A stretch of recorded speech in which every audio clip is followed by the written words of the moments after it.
Durant ce mois de février 2019, la 3e édition de la Tournée Minérale, une initiative de la Fondation contre le cancer, va à nouveau mettre la population au défi de ne pas boire d'alcool pendant un mois.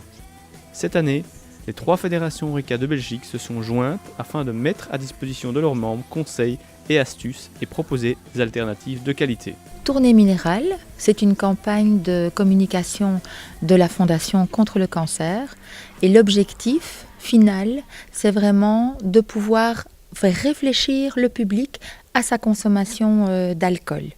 Et donc le principe concrètement, c'est de proposer à toutes les personnes qui le souhaitent en fait de se passer d'alcool pendant un mois et pendant tout le mois de février.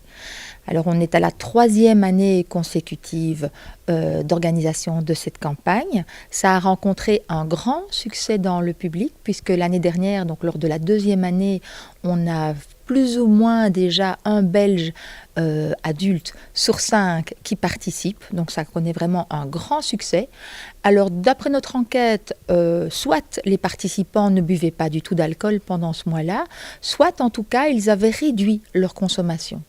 Et ce qui était intéressant de voir, c'est que en fait ils ressentaient souvent des effets positifs par rapport à ce mois sans alcool, notamment au niveau du sommeil. Ils dormaient mieux, ils se sentaient aussi avec plus d'énergie et donc dans un souci de bien-être immédiat, ils avaient déjà un aspect positif.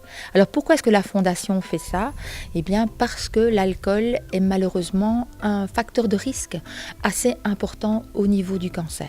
Pour rappel, en 2018, 70% des établissements Horeca qui avaient élargi leur offre ont vu leur consommation d'alternatives sans alcool fortement augmenter. Une opportunité est donc à saisir.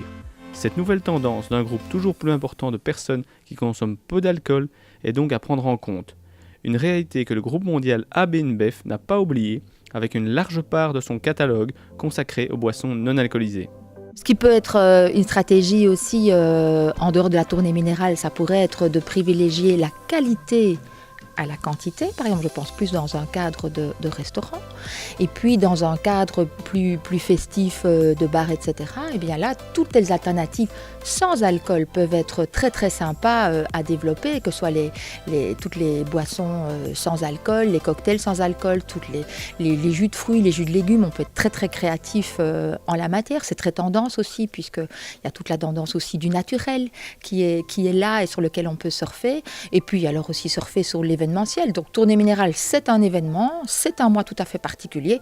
Pourquoi ne pas créer des événements tout à fait festifs, sans alcool ? Ça peut être très original et justement démontrer à tous, mais aussi en même temps en ayant un retour économique, qu'on peut tout à fait faire la fête sans alcool. La porte-parole de la Fondation contre le cancer précise que si l'Horeca est reconnu comme jouant un rôle de santé avec la distribution des produits sans alcool et des économies en soins de santé qui en résulteront, l'État devra adapter ses taxations en conséquence, par exemple sur la patente, afin de compenser les pertes. La Fondation, bien sûr, on s'attaque à un problème de santé publique.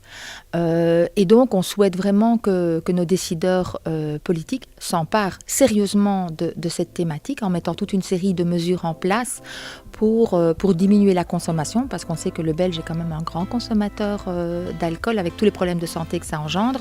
Donc, il faudrait effectivement un plan alcool digne de ce nom, avec toute une série de mesures, mais effectivement qui doivent tenir en compte cet aspect économique et peut-être faire des adaptations de taxation pour qu'il n'y ait pas un secteur qui soit impacté de manière tout à fait importante, alors que par ailleurs, il y aura des économies aussi en termes de dépenses en soins de santé.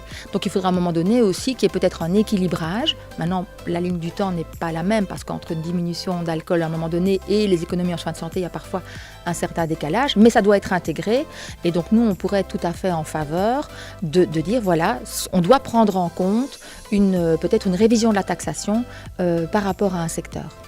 Une offre de boissons sans alcool variée et de qualité peut donc offrir à votre établissement Horeca une nouvelle clientèle en offrant une valeur ajoutée à cette dernière. Le guide d'inspiration fourni par les 3 fédérations Horeca rassemble des conseils pratiques, des basiques aux conseils sur la préparation des mocktails en passant par l'upselling qui aideront le gérant d'établissement Horeca à constituer une carte de boisson sans alcool de qualité.